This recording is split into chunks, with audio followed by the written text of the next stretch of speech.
You ever walk into a grocery store just wanting a quick trip, and somehow it turns into a full-on drama scene? That was me last Saturday. I just needed a few basics: milk, eggs, bread, and maybe some chips. Nothing crazy. But the moment I walked in, I could already feel that weekend chaos vibe. Every aisle was packed, carts were clashing, kids were crying, and the checkout lines looked like airport security. Still, I told myself, it's fine, I'll be in and out. Famous last words. I picked the shortest line. Well, what looked like the shortest. In front of me stood an elderly man, probably in his late 70s, holding a small basket with some fruit, a loaf of bread, and a carton of orange juice. He looked tired but patient, quietly waiting for his turn. Everyone else in line had that same, let's just get through this, energy. Then, out of nowhere, she appeared. The kind of person every Reddit thread warns you about. Karen. You could spot her from a mile away, oversized sunglasses indoors, Bluetooth headset flashing, and a phone glued to her ear. She wasn't even pretending to pay attention to her surroundings. Her shopping cart was stacked to the brim: cereal boxes, bottled water, cleaning supplies, snacks, you name it. It looked like she was preparing for the end of the world. Now, most people would see a long line and head to the back, right? Not Karen. She just rolled right up to the front, cutting directly in front of the old man like she was some kind of VIP guest at a concert.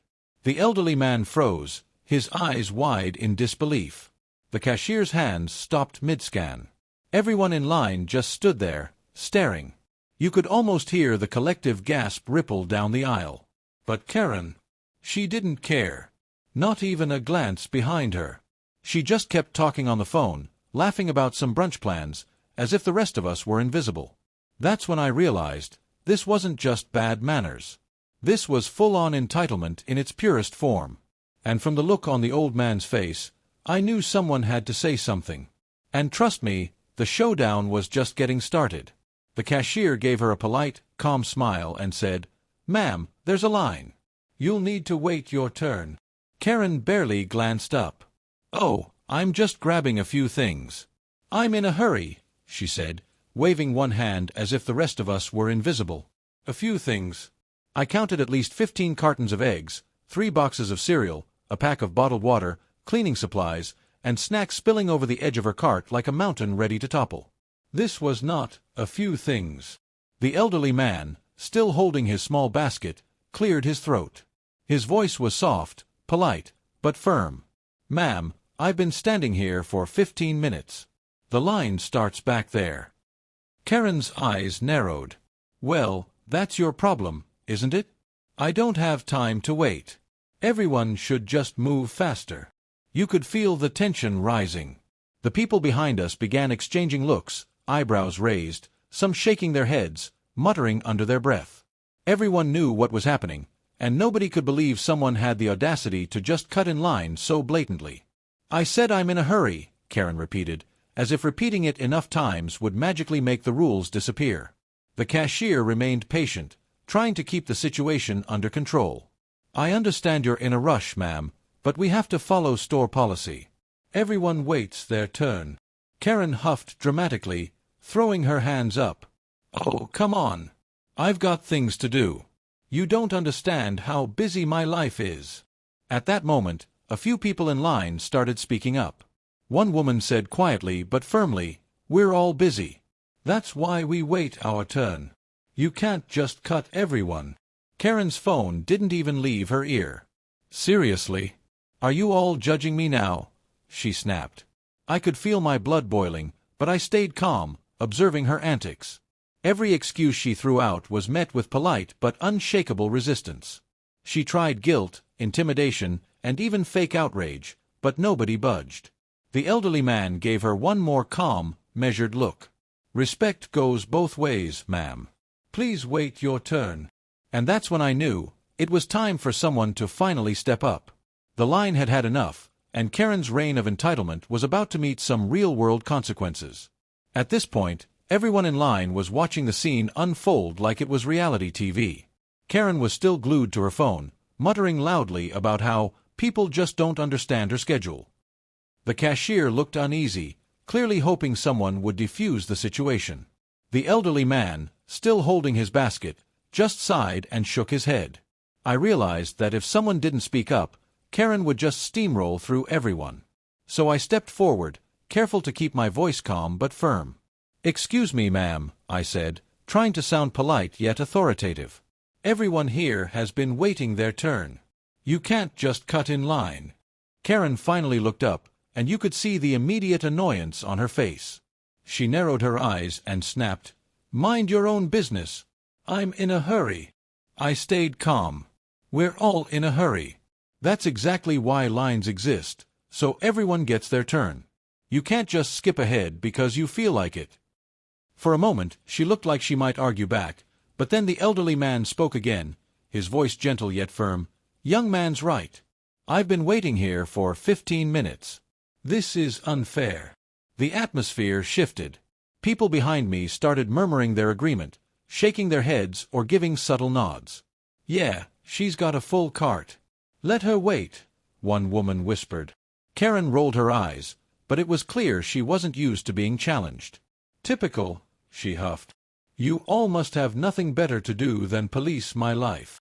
I smiled slightly. "No one's policing your life. We're just asking for basic respect. That's all."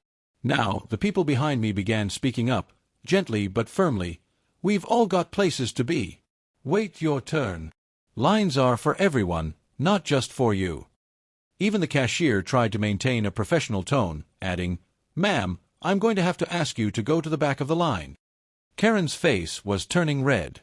You could almost see the wheels in her head turning as she realized she was losing control. But instead of backing down gracefully, she tried another tactic: intimidation. "I spend thousands here every month. You can't treat me like this." I shook my head. Spending money doesn't give anyone the right to disrespect others. And just like that, the line had become a small community standing together against entitlement. Everyone was waiting to see how this would end, and Karen's reign of line-cutting arrogance was about to meet its match. Karen's face was bright red now, and it was obvious she wasn't used to being challenged. She puffed out her chest, straightened her sunglasses, and snapped, "You're threatening me?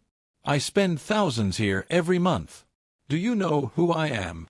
The manager, who had finally walked over after noticing the growing tension, didn't flinch. He looked at her calmly, his arms folded, and said, "Ma'am, our policy applies to everyone. No exceptions." Karen blinked in disbelief. She was probably expecting him to back down, apologize, or grovel. Instead, he stood there like a rock, calm, collected, unshakable. That's when I realized this wasn't just a small confrontation. Karen was about to meet her match. "You're being ridiculous," she yelled, waving her hands. "Do you know how busy I am? I don't have time for this." The manager shook his head. "We all have things to do, ma'am. That's why we have lines. You can either respect it or leave." Karen's frustration boiled over. She slammed her hands on the cart, muttering, "Fine. I'll just leave my cart here then," and made a move to storm off. But the elderly man, still standing there quietly, added something that stopped her in her tracks. "You know, ma'am," he said softly, almost kindly, "you'd get a lot further in life if you tried kindness instead of attitude." The crowd behind us murmured in agreement, and a few people actually clapped. The cashier smiled, relieved that the tension was finally shifting in the right direction. One brave woman behind Karen chimed in, "Exactly. Respect works better than yelling, trust me." Karen froze, realizing that not only had she lost the argument, but she had also lost her audience. Everyone was silently, or not so silently, judging her behavior. The manager remained calm, the elderly man remained composed, and the rest of us waited quietly, letting the power of collective patience and respect make the point. Finally, with a huff, Karen muttered something under her breath and stomped out of the store. Her cart, overflowing with groceries, was abandoned near the end of the line. Pride shattered, dignity nowhere in sight. She walked out like a villain in a sitcom, and the entire store seemed to exhale in relief. In that moment, it was clear. No amount of money, attitude, or entitlement could override respect, patience, and calm authority. As the line finally moved forward, the tension in the air started to fade. The elderly man looked at me with a warm smile and said, "Thank you for speaking up. Not everyone would." I shrugged, trying to play it cool. You deserved respect. That's all. The cashier, still scanning items, whispered to me, "You handled that better than most people would." She does this all the time. Guess today she finally met her match. People behind us chuckled quietly, exchanging knowing glances. The situation, which had started as an ordinary grocery trip, had turned into a small but meaningful lesson for everyone present. It was amazing to see how one act of entitlement could unite strangers in quiet solidarity. When I walked out of the store, I couldn't help but glance at Karen. She was still arguing on her phone outside, gesturing wildly, trying to convince someone, probably a friend or family member, that she was the victim. But inside the store, everyone had already seen the truth. Her arrogance, impatience, and sense of entitlement had been completely exposed. That day reminded me of something important. Standing up doesn't always mean yelling or getting aggressive. Sometimes, it's about calmly asserting what's right, having patience, and letting others see the difference between respect and entitlement. The lesson was clear: rules exist for a reason, and respect is non-negotiable. Karen may have walked away in anger, but the rest of us walked away with a little reminder that fairness and patience always win. And honestly, watching her leave, red-faced and defeated, gave the whole line a tiny, satisfying moment of justice. Because at the end of the day, the real line isn't just at the checkout, it's about respect. And Karen, she left with none of it. Wow, what a scene!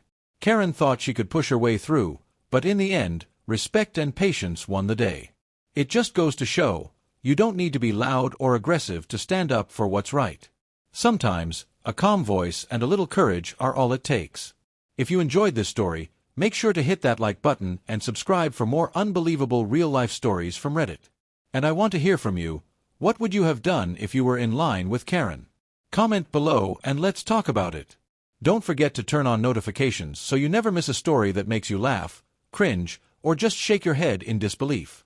Remember, standing up for respect is always worth it. Until next time, stay kind, stay patient, and never let entitlement win.